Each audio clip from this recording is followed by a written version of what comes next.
প্রিয় খোরশেদপুরবাসী, আসসালামু আলাইকুম। শুভ সকাল। আশা করছি আপনারা সবাই ভালো আছেন এবং সুস্থ আছেন। যে বিষয়টা নিয়ে আজ আমি এখন কথা বলতে চাচ্ছি তা হলো আমাদের গ্রামের কাঁচা যে রাস্তাগুলি আছে এবং তার যে বেহাল অবস্থা ও কিভাবে তার প্রতিকার করা যায় সেই বিষয়টা নিয়ে। প্রতি বছরই এটা লক্ষণীয় যে বর্ষার মৌসুমে আমাদের গ্রামের যে কাঁচা রাস্তাগুলি আছে তা সম্পূর্ণ চলাচলের অনুপযোগী হয়ে পড়ে এবং গ্রামবাসীর যে দুর্ভোগ সেটা চরম সীমায় পৌঁছে যায়।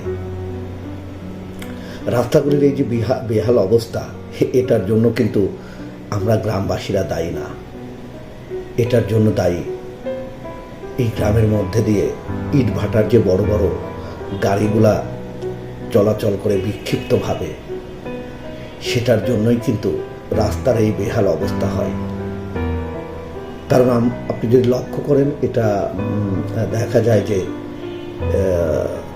শীত মৌসুমে অর্থাৎ বর্ষার শেষে যায় শীতের যে শুরুটা হয়, তখন থেকে কিন্তু এই ভাটার গাড়িগুলারের দৈরাত্তা শুরু হয়। ফলে বিভিন্ন যে খানাখন্দগুলান তৈরি হয় তা বর্ষার সিজনে এসে অনেকটা স্পষ্ট হয়ে ওঠে এবং আমাদের চলাচলের এই যে ব্যাঘাত ঘটে বা চরম দুর্দশা পোহাতে হয়, তা কিন্তু এই গাড়িগুলানের জন্য হয়ে থাকে।